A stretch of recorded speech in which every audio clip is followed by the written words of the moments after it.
Bonjour, nous sommes à CrossFit Nîmes pour une vidéo portant sur les changements d'équipier sur le rameur avec l'aide des coachs David, Thibaut, Adrien et Mika qui ont expérimenté pour vous 3 techniques qui répondent à différents standards. Le but de la vidéo est de vous apporter des pistes qui vous permettront de vous adapter au mieux aux conditions imposées et ainsi optimiser les mouvements et le rôle de chaque équipier. Dans la première configuration que l'on vous présente, les teneurs de sangle sont admis.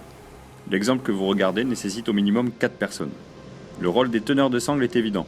Faciliter l'entrée et la sortie du rameur tout en permettant un maintien des pieds garant de l'efficacité maximale du geste.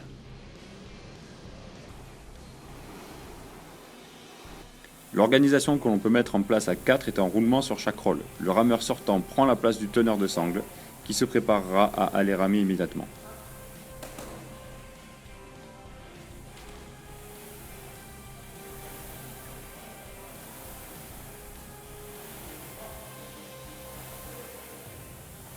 L'équipier sortant va ici quitter son poste par l'arrière pour tenir le siège et guider l'équipier entrant sur le rameur.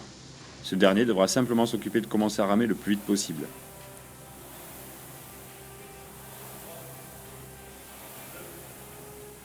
Ordre des opérations pour lui, récupérer la poignée, enjamber le rameur en s'asseyant sur le siège, le pied qui enjambe le rail est de suite positionné dans le cale-pied pour permettre de ramer le plus vite possible. Second exemple avec des sangles qui doivent rester attachées et l'introduction d'un nouveau rôle, le teneur de siège. Il peut en plus guider d'une main l'équipier entrant avant de se préparer à ramer. Dans cette configuration, il faudra adopter un réglage convenant à la pointure de tous. Les plus grands pieds pourront opter pour des chaussettes ou des chaussures très fines, afin que les plus petits conservent un minimum le maintien des sangles.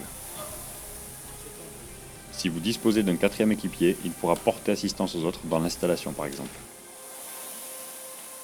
Cette configuration est idéale pour les équipes de 3 et peut vous donner de sérieuses pistes pour l'Unmatch Contest 2015 proposé par Culture Fit CrossFit Toulouse.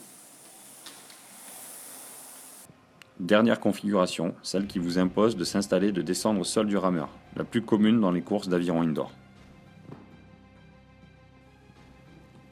Pour optimiser la descente, il vous faudra poser la poignée, puis appuyer sur les boucles tout en tirant les sangles avec la pointe de pied. Vous facilitez ainsi votre sortie et l'entrée de l'équipier suivant. Pour dégager vos pieds, commencez par les remonter pour les libérer de la talonnette. Pour optimiser votre installation, il faudra avant de récupérer la poignée vous occuper de vos pieds. Grâce à ces 3 exemples, vous voilà avec suffisamment de pistes pour élaborer la technique de relais et apprendre les gestes efficients qui vous feront gagner sans effort du temps sur rameur.